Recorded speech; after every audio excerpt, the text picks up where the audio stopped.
Hello students, आज आपण study करणार आहोत एक new topic, reflection of waves. Reflection of waves म्हणजे काय होते? रिफ्लेक्शन या वर्डबद्दल तुम्हाला मॅक्झिमम इन्फॉर्मेशन आहेच की रिफ्लेक्शन काय होते. आता रिफ्लेक्शन ऑफ वेव्ज काय होते याबद्दल आपण स्टडी करणार आहोत. तर याबद्दल हा कन्सेप्ट समजण्यासाठी मी दोन मीडियम कन्सिडर करतो. एक नंबरचा एक मीडियम आणि हा एक 2 नंबर 2 मीडियम, असे दोन मीडियम कन्सिडर केलो. आणि ह्या दोन्ही मीडियमला सेपरेट करण्यासाठी मधामधून मी एक लाईन ड्रॉ केलो. ह्या लाईनला म्हणू आपण इंटरफेस, जो ह्या दोन्ही मीडियमला काय करत आहे, सेपरेट करण्याचं काम करत आहे. आता असं कन्सिडर करू की एक वेव्ह म्हणण्यापेक्षा एक प्रोग्रेसिव्ह वेव्ह जे मीडियममधून ट्रॅव्हल होत आहे आणि मीडियममधून ट्रॅव्हल होत ते इंटरफेसकडे रीच झाली, म्हणजे समोर गेली. आणि इंटरफेसकडे रीच झाल्याच्या नंतर ह्या वेव्हमधली काही जे एनर्जी आहे ती काही एनर्जी या मीडियममध्ये म्हणजे सेकंड मीडियममध्ये ट्रॅव्हल झाली आणि जे काही एनर्जी आहे ती काही एनर्जी ह्या मीडियममध्ये कमबॅक आली, म्हणजे रिटर्न आली. म्हणजे आपण असं म्हणू शकतो की जे काही तुमची वेव्ह आहे ती वेव्ह या डायरेक्शनने गेली, एका इंटरफेसच्या कॉन्टॅक्टमध्ये आली, म्हणजे इंटरफेसला टच झाल्याच्या नंतर किंवा इंटरफेससोबत इंटरफेअर झाल्याच्या नंतर त्यामधली काही एनर्जी हे सेकंड मीडियममध्ये गेली आणि त्याची काही एनर्जी जी आहे ही काही एनर्जी त्याच मीडियममध्ये रिटर्न आली. आपल्याला माहीत आहे की वेव्हसोबत पार्टिकल समोर नाही जात, तर काय समोर जाते, त्या वेव्हची एनर्जी समोर जाते. तर त्या वेव्हची एनर्जी समोर गेली, एक इंटरफेस आहे, ह्या इंटरफेसला ती इंटरॅक्ट झाली. त्या इंटरफेसच्या कॉन्टॅक्टमध्ये आल्याबरोबर ती जी वेव्ह आहे त्या वेव्हची काही एनर्जी रिटर्न त्याच मीडियममध्ये आली, म्हणजे या डायरेक्शनने तुमची वेव्ह गेली आणि त्या अपोजिट डायरेक्शनने त्याच मीडियममध्ये रिटर्न आली. या फिनॉमिनालाच किंवा यालाच म्हटलं जाते रिफ्लेक्शन ऑफ वेव्ह. यालाच म्हणतो आपण रिफ्लेक्शन ऑफ वेव्ह. यामध्ये काय होते की ही जी जाणारी वेव्ह आहे यामधली काही एनर्जी या मीडियममध्ये निघून गेली सेकंड मीडियममध्ये आणि काही एनर्जी घेऊन वेव्ह तुम्हाला काय झाली, रिफ्लेक्ट झाली. म्हणजे जी एनर्जी ज्या इंटेन्सिटीने तुमची वेव्ह इन्सिडंट झाली होती मीडियमवर म्हणजे इंटरफेसवर, ज्या इंटेन्सिटीने तुमची वेव्ह इन्सिडंट झाली होती इंटरफेसवर, त्याच इंटेन्सिटीची वेव्ह तुम्हाला रिफ्लेक्ट होऊन मिळत नाही. का बरं? कारण का त्याची काही एनर्जी सेकंड मीडियममध्ये गेली आणि बाकीच्या एनर्जीसोबत तुमची वेव्ह कुठे आली, फर्स्ट मीडियममध्ये. म्हणजे एक्झाम्पलसाठी आपण समजू की समजा हे 10 जूलची वेव्ह एनर्जी ह्या वेव्हमध्ये, जे गिवन वेव्ह आहे, ओरिजिनल जे वेव्ह आहे, जे इन्सिडंट होत आहे किंवा ट्रॅव्हल होत आहे, त्यामध्ये 10 जूलची एनर्जी आहे समजा फॉर एक्झाम्पल. त्यापैकी 2 जूलची एनर्जी ह्या मीडियममध्ये गेली आणि 8 जूलच्या एनर्जीसोबत तुमची वेव्ह रिटर्न ह्या वेव्हमध्ये म्हणजे पहिल्याच मीडियममध्ये आली. तर जेव्हा तुम्हालाच कळत असेल की 10 जूलच्या एनर्जीसोबत तुमची वेव्ह इथे इन्सिडंट झाल्यानंतर 8 जूलच्या एनर्जीसोबत तुमची वेव्ह रिटर्न मिळत आहे, म्हणजे याचा अर्थ जे रिफ्लेक्टेड वेव्ह आहे त्या रिफ्लेक्टेड वेव्हचा जी काही इंटेन्सिटी आहे ते इंटेन्सिटी गिवन वेव्हसोबत थोडी डिफरंट असेल, स्लाइटली कशी असेल, डिफरंट राहील लक्षात. तर रिफ्लेक्शन ऑफ वेव्ह म्हणजे काय होते, तर मीडियममधून जी वेव्ह ट्रॅव्हल होत आहे, एका मीडियममधून वेव्ह ट्रॅव्हल होत आहे आणि एका इंटरफेसच्या कॉन्टॅक्टमध्ये आल्याबरोबर म्हणजे एखाद्या इंटरफेससोबत इंटरफेअर झाल्याबरोबर त्याच्यामधली काही एनर्जी जी आहे ती काही एनर्जी सेकंड मीडियममध्ये जाईल आणि त्याच्या काही एनर्जीसोबत ती वेव्ह रिटर्न त्याच मीडियममध्ये वापस येत आहे, कमबॅक होत आहे. या टाईपच्या वेव्हला म्हटले जाते रिफ्लेक्शन ऑफ वेव्ह. याला काय म्हणतो आपण, रिफ्लेक्शन ऑफ वेव्ज. काय लक्षात. त्यानंतर हा कन्सेप्ट रिफ्लेक्शन ऑफ वेव्ह समजलं. त्यानंतर आपल्याला माहीत आहे की वेव्हच्या 2 टाईप्स आहेत. एक म्हणजे ट्रान्सव्हर्स वेव्ह आणि एक असते लॉन्जिट्युडनल वेव्ह. आता ट्रान्सव्हर्स वेव्ह आणि लॉन्जिट्युडनल वेव्ह ह्या वेव्हचा रिफ्लेक्शन कसा होईल ते आपल्याला बघायचं आहे. तर सर्वात फर्स्ट बघू आपण ट्रान्सवर्स वेव्ह. सर्वात फर्स्ट बघू आपण रिफ्लेक्शन ऑफ ट्रान्सवर्स वेव्ह. म्हणजे ट्रान्सवर्स वेव्हचा रिफ्लेक्शन काय असते, कसं होते. आपण फक्त सिम्पली बघितला की रिफ्लेक्शन ऑफ वेव्ह काय होते. तर एखाद्या मीडियममधून जेव्हा वेव्ह त्याच मीडियम ट्रॅव्हल होते वेळी एखाद्या इंटरफेससोबत इंटरॅक्ट झाल्याच्या नंतर त्याच वेव्हमध्ये त्याच मीडियममध्ये जेव्हा ती रिफ्लेक्ट होऊन येते त्यालाच म्हटलं जाते रिफ्लेक्शन ऑफ वेव्ह. राईट लक्षात. आता आपण बघणार आहोत रिफ्लेक्शन ऑफ ट्रान्सवर्स वेव्ह. तुम्हाला माहीत आहे की ट्रान्सवर्स वेव्ह म्हणजे काय होते. ट्रान्सवर्स वेव्ह म्हणजे अशी वेव्ह ज्या वेव्हचा व्हायब्रेशन्स ऑफ पार्टिकल आणि direction of propagation of wave हे दोनही एकामेकाला परपेंडिक्युलर असतात. अशा टाईपच्या वेव्हला आपण काय म्हणतो, ट्रान्सवर्स वेव्ह. म्हणजे या डायरेक्शनने तुमचं पार्टिकल्स व्हायब्रेट होत असतील आणि जे वेव्हचं जे डायरेक्शन ऑफ प्रोपोगेशन आहे तो या डायरेक्शनने असते. म्हणजे तुमची जी वेव्ह आहे ती वेव्ह या डायरेक्शनने ट्रॅव्हल होते आणि तुमचं म्हणजे याचा अर्थ direction of propagation of wave काय आहे, ही आहे. आणि तुमचं व्हायब्रेशन ऑफ पार्टिकलची डायरेक्शन जी आहे ती कशी आहे, या टाईपने आहे. तर व्हायब्रेशन ऑफ पार्टिकल्स किंवा direction of vibration of particles आणि direction of propagation of wave हे दोन्ही एकामेकाला परपेंडिक्युलर असतात. त्या टाईपच्या वेव्हला आपण काय म्हणतो, ट्रान्सवर्स वेव्ह. आता क्वेश्चन असा आहे की explain the reflection of a transverse wave from a denser medium. म्हणजे ट्रान्सवर्स वेव्हचा जो रिफ्लेक्शन आहे तो डेन्सर मीडियममध्ये कसा असेल. बरं, डेन्सर मीडियम म्हणजे कोणता मीडियम. डेन्सर मीडियम म्हणजे असा मीडियम ज्यामधले पार्टिकल्स फिक्स्ड असतील. ते पार्टिकल फ्रीली मूव्ह होऊ शकत नाही. जसं फॉर एक्झाम्पल एखादी आपण वॉल घेतला, ही वॉल घेतलं तर ही वॉल कशी आहे, फिक्स्ड. याच्या मधामधला पार्टिकल्स मूव्ह होऊ शकत नाही. किंवा इथे मी एक स्टीलचा रॉड घेतला आणि ह्या रॉडला काय केला, एक स्ट्रिंग बांधला, होल्ड केला. एक स्ट्रिंग काय केला, होल्ड केला. स्ट्रिंग होल्ड केल्याच्या नंतर ह्या स्ट्रिंगमध्ये म्हणजे ह्या फेनॉमेनामध्ये तुमचा जो काही रॉड आहे, हा रॉड जर का मी स्ट्रिंगला जर केला, मूवमेंट दिला, तर हा रॉड मूवमेंट करेल का, नाही. फक्त तुम्हाला कोण मूवमेंट करेल, स्ट्रिंग मूवमेंट करेल. तर हा जो रॉड झाला, हा रॉड काय झाला आहे, फिक्स्ड मीडियम. फिक्स्ड मीडियम म्हणजेच डेन्सर मीडियम, ज्याच्या मधामधले पार्टिकल्स जे आहेत ते पार्टिकल्स फ्रीली मूव्ह होऊ शकत नाही. या टाईपच्या मीडियमला आपण काय म्हणतो, डेन्सर मीडियम. राहील लक्षात. जसं वॉलला जशी एखादी वॉल आहे, ह्या वॉलला आपण काय केला, एखादा खिळा लावला. ह्या खिळ्याला काय बांधला, एक खिळा समजते ना, नेल. खिळा लावला आणि याला काय लावला, एक स्ट्रिंग बांधला. हे जे स्ट्रिंग आहे, हे स्ट्रिंग बांधल्यानंतर याच्यामध्ये जर आपण ह्या स्ट्रिंगमध्ये व्हायब्रेशन्स दिला, हे स्ट्रिंगने वेव्ह फॉर्म जरी केला, तर हा खिळा मूव्ह होणार आहे का, नाही. फक्त कोण मूव्ह होईल, स्ट्रिंग. तर हा जो काय तुमची खिळा आहे, हा जो नेल आहे, हा जो खिळा आहे, हा होईल तुमचा फिक्स्ड सपोर्ट. म्हणजे हा जो झाला तुमचा फिक्स्ड पार्टिकल, हा मूव्ह होणार नाही. तर या टाईपच्या मीडियमला म्हटलं जाते डेन्सर मीडियम. या टाईपच्या मीडियमला काय म्हणतो आपण, डेन्सर मीडियम. राहील लक्षात. तर आपल्याला काय करायचं आहे की reflection of transverse wave in denser medium. Denser मीडियमपासून ट्रान्सवर्स वेव्हचं रिफ्लेक्शन कसं होईल हा आपल्याला एक्सप्लेन करायचा आहे. त्यासाठी मी एक स्ट्रिंग कन्सिडर करतो, स्ट्रिंग AB. काय स्ट्रिंग कन्सिडर केला, स्ट्रिंग AB, ज्याचा B हा जो काही पॉईंट आहे, हा B पॉईंट फिक्स्ड आहे एका पॉईंटला, म्हणजे एका मीडियमवर. ज्या मीडियमवर फिक्स्ड आहे तो मीडियम म्हणजे डेन्सर मीडियम. म्हणजे आपण असं म्हणू, एक स्ट्रिंग घेतला AB, त्याचा B एंड डेन्सर मीडियममध्ये फिक्स्ड आहे आणि त्याचा जो A एंड आहे, हा A एंड फ्री एंड आहे. A एंड काय आहे, फ्री एंड आहे. आता मी ह्या फ्री एंडला, जो A हा फ्री एंड आहे, ह्या फ्री एंडवर मी जर्क प्रोव्हाइड करतो. जर्क म्हणजे एक झटका दिल्यासारखा, झटका समजतं, एक आपण झटका दिल्यासारखा जो काही प्रोव्हाइड केल्यानंतर इथे मी जर्क प्रोव्हाइड केलं. जर्क प्रोव्हाइड केलं म्हणजे इथे एक झटका दिला. झटका दिल्याच्या नंतर इथून काय फॉर्म होईल, वेव्ह फॉर्म होईल. काय फॉर्म होईल, वेव्ह. या टाईपची वेव्ह फॉर्म होईल की नाही, या टाईपची वेव्ह फॉर्म होईल. तर या टाईपची वेव्ह फॉर्म झाल्याच्या नंतर काय होईल, असं आपण कन्सिडर करू की जे वेव्ह आहे ही ट्रान्सवर्स वेव्ह आहे आणि ट्रान्सवर्स वेव्ह हे एक क्रेस्ट आणि एक ट्रफ मिळून बनते. आता एक क्रेस्ट आणि एक ट्रफ मिळून बनते, तर हा जो B पॉईंट आहे, ह्या B पॉईंटवर एकतर क्रेस्ट येईल किंवा एकतर ट्रफ येईल, हा कन्फर्म आहे.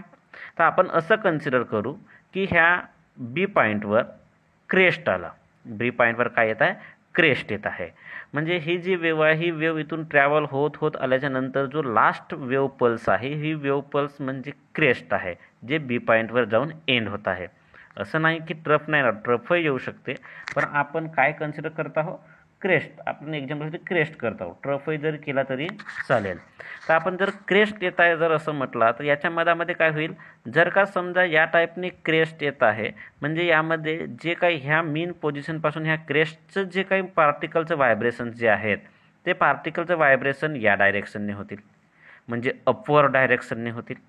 मग मला सांगा, ही व्हायब्रेशन पहिला जो पार्टिकल आहे याचा व्हायब्रेशन अपवर्ड डायरेक्शन झाला, यामुळे याच्या साईडचाही पार्टिकल अपवर्ड डायरेक्शनने व्हायब्रेट होईल, याच्या व्हायब्रेशनमुळे याच्या साईडचा पार्टिकल अपवर्ड डायरेक्शनने व्हायब्रेट होईल, आणि हा पार्टिकल अपवर्ड डायरेक्शनने व्हायब्रेट झाल्यामुळे हा आपल्या साईडच्या पार्टिकलला सुद्धा अपवर्ड डायरेक्शनने व्हायब्रेट करण्याचा प्रयत्न करेल. बट हा जो पॉईंट आहे हा तुमचा बी पॉईंट, या ठिकाणी तुमचा समजा बी आहे, हा तुमचा बी पॉईंट. तर हा बी पॉईंट जो आहे ह्या बी पॉईंटवर सुद्धा हा जो पार्टिकल अपवर्ड डायरेक्शनने व्हायब्रेट झाल्यामुळे याला सुद्धा आपल्याकडेच खिचण्याचा, पुल करण्याचा प्रयत्न करेल, खिचण्याचा प्रयत्न करेल अपवर्ड डायरेक्शनने. ही जे वेव्ह आहे ही वेव्ह अपवर्ड डायरेक्शनने खिचण्याचा प्रयत्न करेल, पण हा पार्टिकल अपवर्ड डायरेक्शनने जाणार नाही. का बरं? कारण का हा पार्टिकल तर फिक्स्ड आहे. हा पार्टिकल फिक्स्ड असल्यामुळे हा जो फिक्स्ड पार्टिकल आहे हा फिक्स्ड पार्टिकल याच्यासोबत वर जाणार नाही, म्हणजे ह्या वेव्हसोबत तो अपवर्ड डायरेक्शनला जाणार नाही. म्हणून तो पार्टिकल त्या वेव्हवर एक equal and opposite reaction apply करतो, आणि equal and opposite reaction apply केल्यामुळे हा जो पार्टिकल आहे, जो फिक्स्ड पार्टिकल आहे, हा फिक्स्ड पार्टिकल त्या स्ट्रिंगला डाऊनवर्ड डायरेक्शनला पुल करेल. म्हणजे हे जे स्ट्रिंग आहे ज्याच्यामध्ये क्रेस्ट आपण कन्सिडर केला, क्रेस्ट आला होता, त्या क्रेस्टला हा जो फिक्स्ड पार्टिकल आहे हा फिक्स्ड पार्टिकल डाऊनवर्ड डायरेक्शनला खिचण्याचा प्रयत्न करेल, पुल करेल. डाऊनवर्ड डायरेक्शनला पुल केल्यामुळे त्याच्यापासून जो क्रेस्ट आहे ह्या क्रेस्टचा रिफ्लेक्शन ट्रफमध्ये होईल आणि ते समोर ट्रॅव्हल होईल. काय होईल? ट्रॅव्हल होईल. जसं एक्झाम्पलसाठी आणखी एक लक्षात ठेवा ज्यामुळे तुम्हाला इझिली क्लिअर होईल. एक वॉल आहे समजा, ही वॉलमध्ये आपण काय लावला, एक नेल आहे ते खिळा. आता ह्या खिळ्याला आपण बांधला एक स्ट्रिंग, एक काय बांधला, स्ट्रिंग. आता हा खिळा म्हणजे समजा तुमचा बी पॉईंट, हा खिळामध्ये काय समजू आपण, बी पॉईंट, जो डेन्सर मीडियम फिक्स्ड आहे, आणि हा फ्री एंड म्हणजे ए. याला आपण जर्क प्रोव्हाइड केला ए पॉईंटवर. कोणावर जर्क प्रोव्हाइड केला? ए पॉईंटवर. ए पॉईंटवर जर्क प्रोव्हाइड केल्यामुळे याच्यामध्ये काय येईल, या टाईपची वेव्ह आली, काय येईल, या टाईपची वेव्ह तयार होईल. या टाईपची वेव्ह तयार झाल्यामुळे आपण असं कन्सिडर करू की ही जी वेव्ह आहे, या टाईपची वेव्ह आली ना, ही जी वेव्ह आहे ह्या वेव्ह बी पॉईंटवर येत आहे, समजू आपण क्रेस्ट. बी पॉईंटवर काय येत आहे, क्रेस्ट. तर मला सांगा, ही जे क्रेस्ट आहे, ही क्रेस्ट म्हणजे ही जी वेव्ह पल्स आहे, ही वेव्ह पल्स काय करेल, ह्या खिळ्याला वर खिचण्याचा प्रयत्न करेल, कारण का ही या टाईपने येत आहे. ही वर खिचण्याचा प्रयत्न करेल, बट हा खिळा वर जाऊ शकेल का? नाही, कारण ह्या खिळा जो आहे, हा जो काही नेल आहे हा कसा आहे, फिक्स्ड आहे. हा डेन्सर मीडियम आहे, फिक्स्ड आहे, म्हणून हा काय करेल, हा खिळा वर न जाता तो खिळा त्या स्ट्रिंगलाच खाली खिचेल, आणि स्ट्रिंगला खाली खिचल्यामुळे तो जो फेनॉमेना म्हणजे जो काही तुमची स्ट्रिंग आहे ते जी क्रेस्ट बनून आली होती त्याचा रिफ्लेक्शन कशामुळे मिळेल, ट्रफमध्ये मिळेल, आणि नंतर ते काय होईल, समोर ट्रॅव्हल होईल. म्हणजे आपण असं म्हणू शकतो की जे इन्सिडंट वेव्ह आहे, जे इन्सिडंट वेव्ह कशावर इन्सिडंट झाली, डेन्सर मीडियमवर. डेन्सर मीडियमवर इन्सिडंट झाल्यानंतर त्या डेन्सर मीडियमच्या पार्टिकलला त्याने वर खिचण्याचा प्रयत्न केला, जसं आपण क्रेस्ट कन्सिडर केल्यामुळे क्रेस्ट कन्सिडर केला आणि त्याने वर खिचण्याचा प्रयत्न केला, पण तो वर न जाता, कारण का बरं वर नाही गेला, कारण तो फिक्स्ड आहे, आणि तो फिक्स्ड असल्यामुळे त्याने काय केलं, जो काही तुमची बी पार्टिकल त्याने त्याच्यामध्ये त्या वेव्हवर म्हणजे त्या स्ट्रिंगवर त्याने equal and opposite reaction apply केली, आणि त्या स्ट्रिंगला आपल्याकडे म्हणजे डाऊनवर्ड डायरेक्शनला पुल केला, आणि त्या क्रेस्टचा कन्व्हर्जन कशामध्ये झालं, क्रेस्टचं रिफ्लेक्शन कशामध्ये झालं, ट्रफमध्ये झालं. कशामध्ये झालं, ट्रफमध्ये. या टाईपने तो वर्किंग करेल. म्हणजे क्रेस्ट गेला, पण फिक्स सपोर्ट असल्यामुळे तो फिक्स सपोर्ट काय करेल, आपल्याकडे खिचण्याचा प्रयत्न करेल डाऊनवर्ड डायरेक्शनला. हा जो तुमचा काय आहे, हा फिक्स सपोर्ट आहे, हे तुमची जात आहे, ही काय आहे, या टाईपने क्रेस्ट. इथे एनला हे जे काय मिळत आहे, हे काय मिळत आहे, क्रेस्ट मिळत आहे. इथे या टाईपने काय मिळेल, क्रेस्ट. पण हा फिक्स सपोर्ट असल्यामुळे हे क्रेस्ट त्याला वर खिचण्याचा प्रयत्न करेल, बट तो फिक्स सपोर्ट असल्यामुळे तो वर न जाता त्या स्ट्रिंगलाच तो जो फिक्स सपोर्ट आहे तो काय करेल, खाली खिचेल, डाऊनवर्ड डायरेक्शनला खिचेल आणि ह्या क्रेस्टचा कन्व्हर्जन कशामध्ये होते, ट्रफमध्ये. क्रेस्टचा कन्व्हर्जन कशामध्ये होईल, ट्रफमध्ये. राहील लक्षात. ओके. मग आपल्याला की क्रेस्टचा कन्व्हर्जन ट्रफमध्ये होत आहे म्हणजे या टाईपची क्रेस्ट गेली आणि त्या ट्रफ बनून बाहेर निघाली, बरोबर आहे. मग या टाईपचा जर विचार जर केला तर क्रेस्टचा स्टार्ट झाली 0 पासून आणि ट्रफ स्टार्ट कितून होते, 180 डिग्रीपासून. म्हणजे एक क्रेस्ट आणि एक ट्रफ यांच्या मधामधला जो फेज डिफरन्स आहे हा फेज डिफरन्स असते 180 डिग्रीचा. किती डिग्रीचा, 180. मग याच्या मधामध्ये आपल्याला बघाल तर क्रेस्टपासून काय मिळतं आहे, ट्रफ. म्हणजे याचा अर्थ यांच्या मधामधला फेज डिफरन्ससुद्धा किती असेल, 180 डिग्री. म्हणून याच्यापासून आपल्याला एक कंक्लुजन असा मिळत आहे की जेव्हा ट्रान्सवर्स वेव्ह इन्सिडंट होईल कशावर, डेन्सर मीडियमवर, तेव्हा त्यांच्या दोनही इन्सिडंट आणि रिफ्लेक्टेड वेव्हच्या मधामधला जो फेज डिफरन्स आहे तो फेज किती असेल, पाय रेडियन म्हणजे 180 डिग्री. आणि त्यामध्ये क्रेस्टचा रिफ्लेक्शन कशामध्ये होईल, ट्रफमध्ये होते आणि ट्रफचा रिफ्लेक्शन कशामध्ये होते, क्रेस्टमध्ये होते. म्हणजे जर का एक तुमची वेव्ह रेअरर मीडियममधून डेन्सर मीडियममध्ये जर जात आहे तशावेळी त्या इन्सिडंट आणि रिफ्लेक्टेड वेव्हच्या मधामधला जो फेज डिफरन्स आहे तो राहते 180 डिग्री म्हणजे पाय रेडियन. आणि जर का समजा क्रेस्ट इन्सिडंट होत असेल तर त्याचा रिफ्लेक्शन काय येते, ट्रफ. किंवा जर का समजा ट्रफ इन्सिडंट होत असेल तर त्याचा रिफ्लेक्शन काय येते, क्रेस्ट येते. रिफ्लेक्शन काय येईल, क्रेस्ट. म्हणजे ट्रफचा रिफ्लेक्शन क्रेस्ट का बरं, कारण का हा जो पार्टिकल आहे हा या ठिकाणी डाऊनवर्ड डायरेक्शनला खिचण्याचा प्रयत्न करेल, पण हा इथे जो काय पार्टिकल आहे हा कसा आहे, फिक्स्ड पार्टिकल आहे.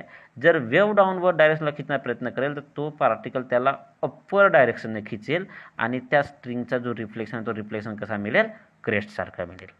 राहील लक्षात. तर असा आहे तुमचा फेनॉमेना.